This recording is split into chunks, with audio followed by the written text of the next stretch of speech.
Préparez-vous pour l'aventure la plus verte de votre vie. La cage aux gobelins, épisode 0. Ça commence maintenant.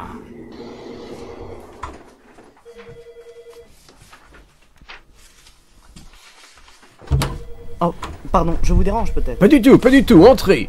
Je relisais ce passionnant rapport des négociations. Ah, et qu'en pensez-vous? Leurs revendications sont proprement ingérables, et en particulier dans notre situation. Cette affaire est décidément une impasse.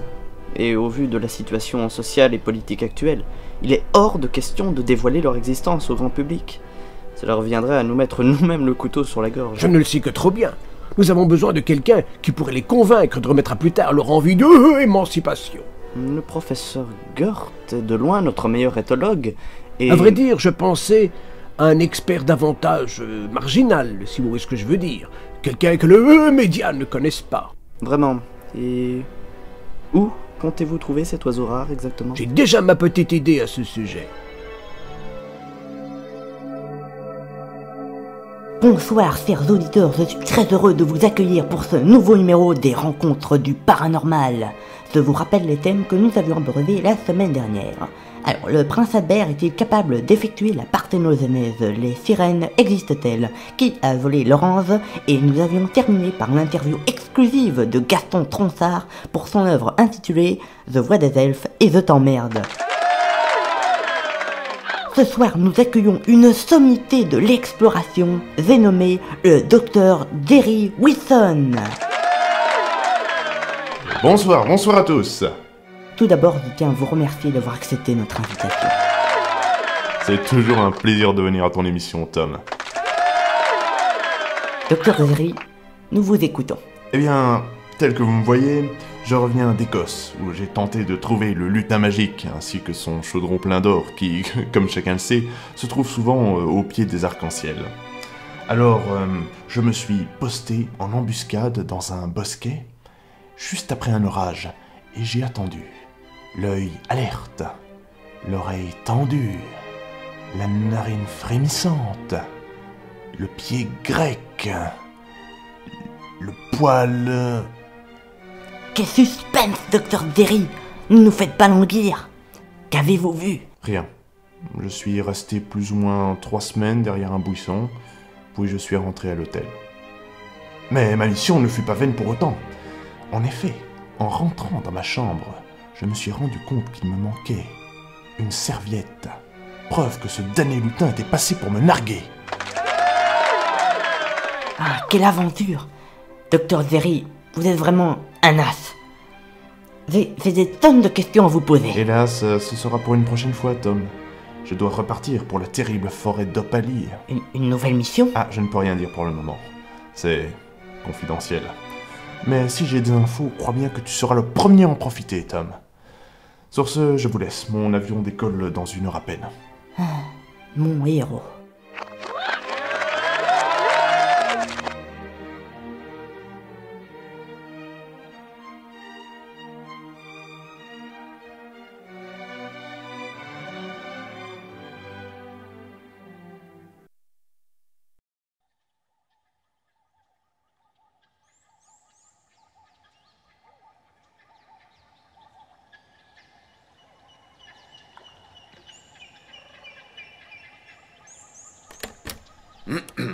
Un, deux. Journal de bord du Dr Jerry Whitson, 25 juin 2012, 11h32. Temps clair et dégagé, avec néanmoins un risque d'averse dans la soirée. Les maxima seront en hausse dans les prochains jours et le vent soufflera en rafale de 40 à 50 km par heure. Demain, nous fêterons les Dois-je Gustave. rappeler au Dr Jerry Whitson que ceci est un enregistrement officiel et qu'il sera par conséquent consigné dans mon rapport? Oh diable, je me suis laissé emporter. Heureusement que vous veillez au grain, mon petit Patrick. Je vais être très clair.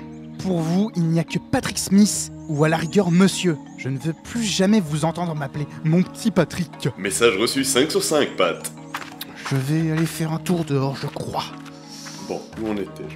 Ah oui, nous sommes arrivés sans encombre en Opalie. J'en profite d'ailleurs pour remercier la société Flouze et Succursale de nous avoir si gentiment prêté ce jet privé des plus performants. Nous avons établi notre campement à 500 km du petit village de Sansou, situé à proximité du barrage Kifouy, ainsi que de Crève-la-Dalle, la capitale de l'Opalie. L'accueil des indigènes a été des plus chaleureux et ils n'ont pas hésité à mettre en place un grand feu de joie, malheureusement fait de notre Jeep, pour nous souhaiter la bienvenue. Bon, j'ai repéré le sentier principal. Dès que vous serez prêts, nous pourrons reprendre la route. Parfait, laissez-moi juste le temps de terminer mon rapport. Nous faillirons peut-être à notre mission, mais au moins nous aurons eu de jolis souvenirs de vacances. Prévenez-moi lorsque vous aurez fini de faire mumuse avec votre microphone, monsieur l'explorateur. Pauvre garçon. Ah, d'ailleurs, lui, c'est Patrick Smith. Il m'a été imposé par le PDG de l'entreprise. Il est censé assurer ma protection et s'occuper de la partie un peu plus triviale de nos négociations. Je le suspecte d'être un chouïa maniaque. Enfin, ce ne sont que des détails, hein, mais il m'a pas l'air très feng shui. S'il n'était pas indispensable à cette opération, il y a bien longtemps que je l'aurais planté là, le mystique à la gonne. À la première occasion, je le laisse pour mort, histoire qu'il aille rejoindre la longue liste de mes dommages collatéraux. Dans le fond, je suis certain que c'est une personne très saine et pleine de bonne volonté.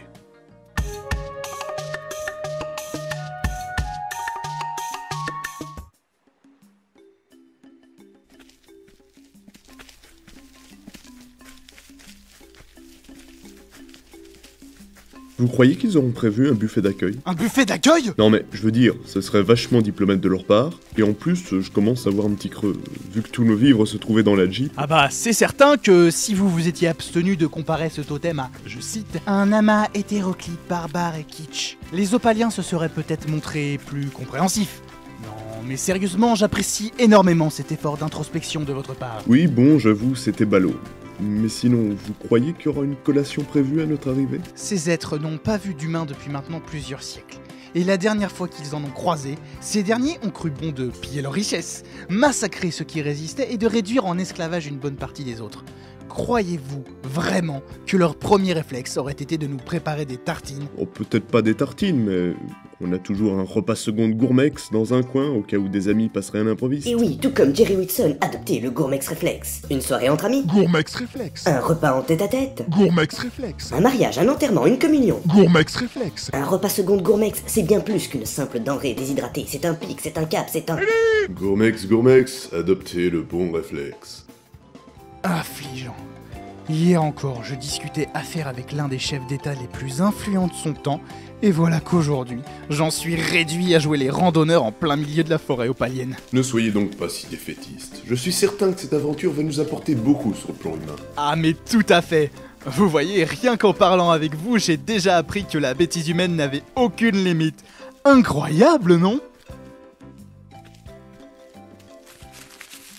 Vous avez entendu? Quoi encore? J'ai l'impression que quelque chose nous observe. Vous avez raison. Je viens de l'entendre moi aussi. Ne bougez surtout pas. S'il s'agit d'un fauve, il vaudrait mieux que je sois en première ligne. C'est dingue, j'allais justement vous le proposer. Mais attendez, c'est un gobelin? Ah bah vous voilà, ça fait des heures qu'on vous cherche. Du calme, Turf. La ponctualité ne doit tout simplement pas faire partie de leurs coutumes. Incroyable, ils existent! Pourquoi il s'est effondré, le grand? Ce doit être leur façon à eux de saluer. Faisons preuve de diplomatie. À plat ventre. Incroyable, incroyable, incroyable, incroyable. Encore une tradition? Je crois, oui. Incroyable. Incroyable, Incroyable. incroyable, Incroyable. incroyable, Incroyable. incroyable, Incroyable, incroyable, incroyable. Je sens que cela va être une incroyable, longue et très très pénible journée.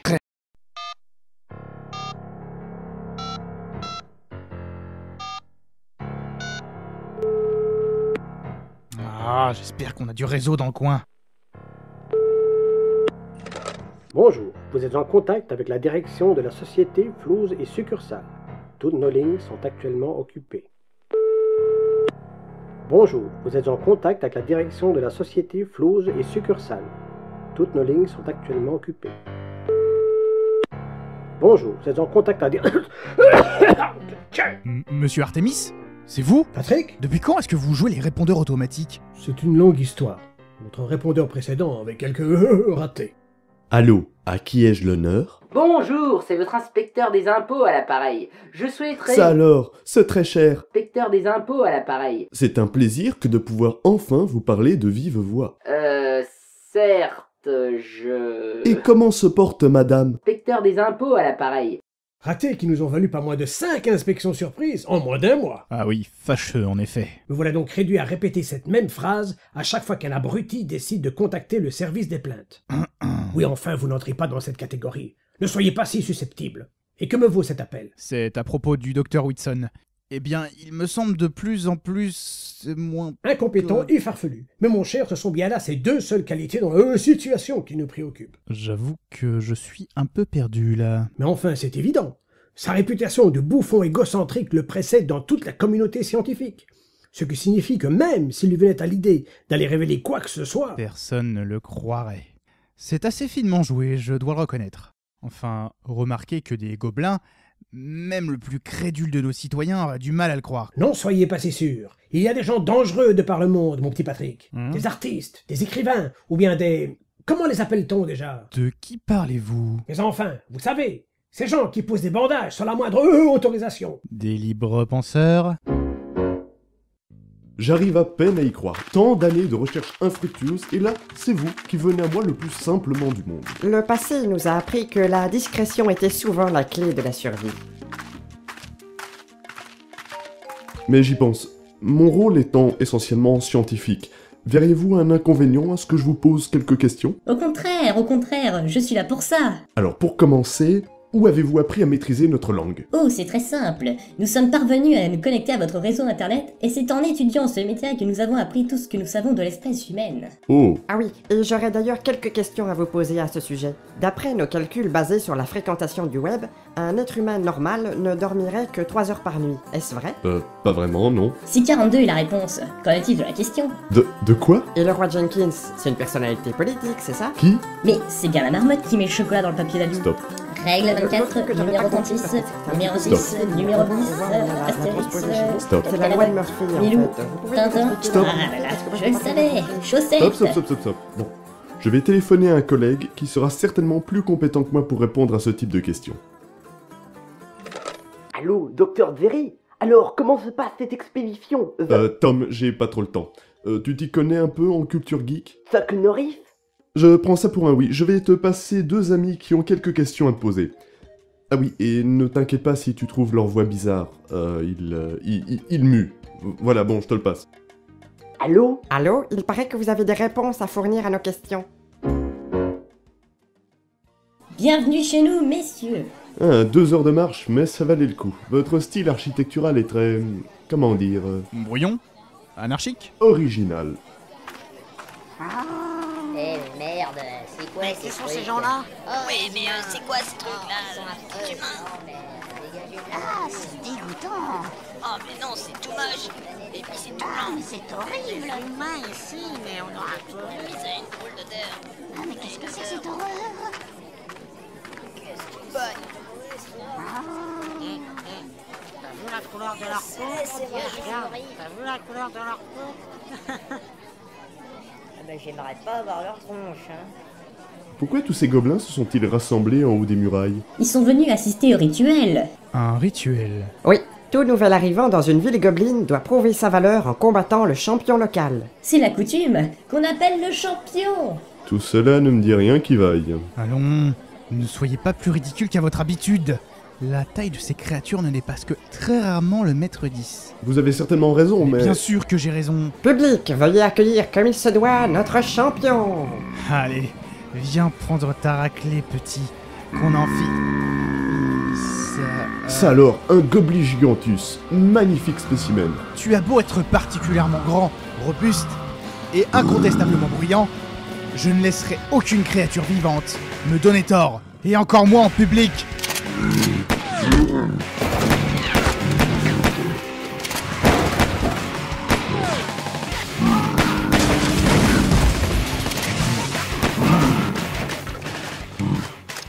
Rassurez-moi, il ne risque rien, n'est-ce pas? Je veux dire, je le connais à peine, mais s'il lui arrivait quelque chose, je crois que je ne m'en remettrai pas. Oh, il n'y a pas d'inquiétude à avoir. Oui, notre champion est à l'épreuve des balles. Ah, me voilà soulagé. Je vous signale que vous êtes censé être dans mon camp. Oui, bien sûr, mais essayez de ne pas l'abîmer, hein, c'est un spécimen extrêmement rare. Ça lui fait au moins un point commun avec vos neurones.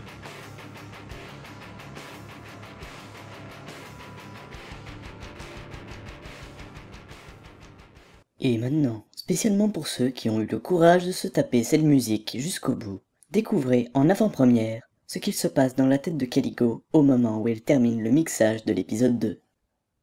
Colle à dentier, c'est la colle à dentier, colle à dentier, colle à dentier, colle... Ah, putain de chanson, Mr. Fox, je te déteste.